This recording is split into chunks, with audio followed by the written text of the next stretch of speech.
Hi, it is Sunday, July the 5th. Hope that you're enjoying a good Independence Day weekend, and we're going to take just a moment to try and get a handle on where we stand right now in dealing with the COVID-19 pandemic. If you've been paying attention to the news at all, I don't have to tell you, you already know the numbers are up at every level, at the county, state, national, and global levels. Just a quick comparison of today's rolling 7-day average for the number of new cases per day compared to 1 week ago. Globally, that number's jumped from 167,000 to 185,000. Nationally, it's jumped from 37,000 to 48,500. For the state of Alabama, it's jumped from 880 new cases per day to more than 1,100. And here in Baldwin County, where last Sunday we said we set a record for the previous week with 143 new cases, well, this week we've more than doubled that with 304 new cases. So at every level, we know that the disease is spreading rapidly, and it's not just because of additional testing. The numbers of cases and the percentage of positives on testing is up. What I want to address today is the amount of confusion that is out there as to how seriously we should take this and how deadly the disease is.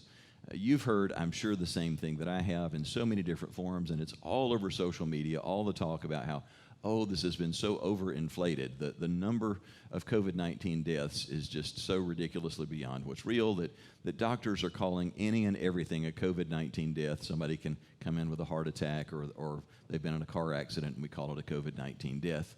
And so the numbers are inflated. This is absolutely false. It is completely bogus information. We'll just go ahead and call it what it is. It is the biggest lie about the COVID-19 pandemic right now. And I'll just point out a couple of things about that. One version of this that you've heard is, well, doctors are calling it that because they get more money whenever they do that. And the thing that's so silly about that concept is insurance companies don't pay out based on a diagnosis. They pay out based on services rendered, procedures that are done, and medications that are dispensed. So they don't care whether you say a person has lung cancer or COPD and that's what they died from. They're going to pay out based on the services that were provided to that person. So it's kind of absurd to say, oh, they're making so much more money by saying that people have COVID-19. But that's not the real point that I want to make today. The basic idea that, oh, people aren't dying from anything else because every kind of death is being called a COVID death is just so far off base, because we know how many people should die in a given span of time in the United States. It's a very predictable function from year to year. If we look, comparing March of one year to March of the next year, we know how many people are going to die in the U.S. It's a very stable number. And so if we look at the window of time this spring when COVID-19 was running wild in America and so many people were dying, we should be able to predict how many people should die in that span of time, and we know what that number is. Between March the 2nd and May the 30th, a 90-day window, we know that in America, roughly 659,000 people should die of all causes. That's people dying of heart attacks, of strokes, of cancer and kidney failure, accidents, suicide, flu. All of those things should add up to 659 deaths. 659,000 deaths. But in fact, the number that we saw was 781,000 deaths over that span of 90 days. That is a gigantic difference of more than 122,000 extra deaths. To put that in some kind of perspective, you can expect a 1 or 2% fluctuation, not a 19% fluctuation. You're looking at more than 40,000 extra deaths per month. When America was in the Second World War and we had millions of men and women serving overseas, we were only seeing about 10,000 extra people killed per month throughout a world war. We're talking about more than 40,000 extra deaths. Now, of that 122,000 extra deaths that we saw in those 90 days, a little over 95,000 of those were attributed to COVID-19. So you have all of the diseases and all of the natural causes of death that we would expect accounted for, 659,000 accounted for during that window of time. On top of that, we had 95,000, a little over 95,000 COVID-19 deaths. We're still left with 27,000 extra deaths beyond all of these other natural causes, plus accidents, beyond all the COVID deaths. There's another 27,000 deaths in 3 months' time. That's almost 9,000 extra deaths per month. That's almost the rate of deaths for soldiers and sailors overseas in the midst of a world war. How do we account for that? Well, researchers have had to go back and examine those numbers, and they've come to some basic conclusions.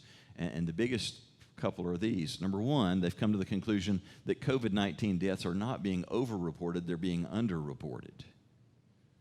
It's a complete fabrication to say, oh, they're not saying that people are dying from heart attack and stroke. The fact of the matter is that these other 27,000 extra deaths beyond the COVID deaths are all being attributed to natural causes. These are just extra cases of strokes and heart attacks and kidney failure and cancer deaths.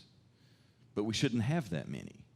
And so the researchers are saying, ooh, what we're realizing now is COVID-19 is not only killing people in very direct fashion by what it does to the lungs, but it's also attacking the other systems of the body so that we're having far more heart attacks than we normally do because of the damage that it does to the heart.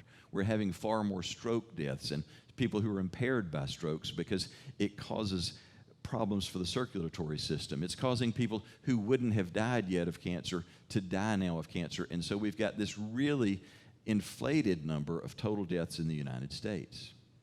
Now, on top of that, the other thing that's causing confusion for people is they say, well, look at this, the number of cases has grown by so much, especially since the 1st of July, but the death number isn't growing nearly as fast. So what's up with that? It must not be as bad as what they're saying. And the other thing that we have to take into account and understand is the gap in time. On average, a person who gets COVID-19, it takes 27 days for them to go from the day they contract the disease until the day that they die. And on top of that, it takes an average of 7 more days from the day that they die until the day that their death is actually reported publicly as a COVID-19 death. So it's 5 weeks from the time that they get it until the time you ever see it as a COVID-19 death. In fact, let me just run a timeline for you just to illustrate how much of a lag there is. Suppose you had a good friend who went out and they partied on the 4th of July. So yesterday they went and partied at the beach. They got exposed to COVID-19. They picked it up. And let's just say they're one of the unfortunate 1 to 3% of Americans who get the disease who are going to wind up dying of it. And let's just assume that they go through the average experience of a person who dies of COVID-19. They picked it up yesterday. They won't have their very first symptom of any kind, most likely, until Thursday, July the 9th. First symptoms can appear anywhere from 4 to 14 days, but the average is 5 days, so they got it on the 4th. They first felt some kind of weirdness, maybe a little bit of cough, maybe a little bit of fever, loss of smell or taste, but that happened on the 9th. But for about a week, they were symptomatic, but they weren't critically ill. A week later, on about the 16th, they begin to really struggle with their breathing, and that becomes a major problem, so that a couple of days later, by the 18th, they need to be admitted in the hospital, and by the 20th, they're going to need to be put in ICU, and by the 31st, they will have died. On average, people will spend 13 days in the hospital before they die. A 27-day span between the day that they were exposed on the 4th of July and the day that they died. That's the average. And oh, by the way, their death would not be reported in the CDC numbers or on Worldometers or any other place. John Hopkins' account won't show up until August the 7th. So the people who have been en masse at the beaches, who've been exposed, who get it, of that smaller percentage that are going to die, you'll never see their numbers until we get all the way to August the 7th. The truth of the matter is today's death count is going to be reflective of people who tested positive, not who got it, but who tested positive on June the 10th. So the numbers for new cases on June the 10th will correlate to the death count that you see today. Well, oh, by the way, from Mother's Day until mid-June, the number of new cases was very, very stable. The soaring numbers of new cases that we saw beginning with July the 1st, if you want to see what the death count is that correlates with that, you're going to have to wait until the first week of August to see what that looks like. So no, the numbers of deaths are not taking off a few weeks down the line. They will be. The point is simply this. The disease is as dangerous as we were told. We need to move back into a mode now of being very precautious, wearing masks, doing social distancing, lots of hand washing, and avoiding the places where we don't really have to go to be around other people. We're going to get through this, but we're going to have to be smart in how we do this. We're going to have to follow the example of other countries who are handling this well. We need to pray. We need to call on God's power to end this disease. But as my wife reminded me yesterday, we should believe God to intervene and to help us with this. because faith can move mountains and God can move mountains. But as my wife reminded me, when you're believing God to move mountains, don't be surprised if He hands you a shovel. Well, in this case, He's doing just that. He's doing His part, but we've got to do our part. That shovel comes in the form of you and I putting on the mask, doing the social distancing, doing what we can to bring this thing to a halt. I'm Mark Price reminding you we're going to get through this together, but you're going to need to stay smart, stay safe, stay positive, and always remember that you're loved.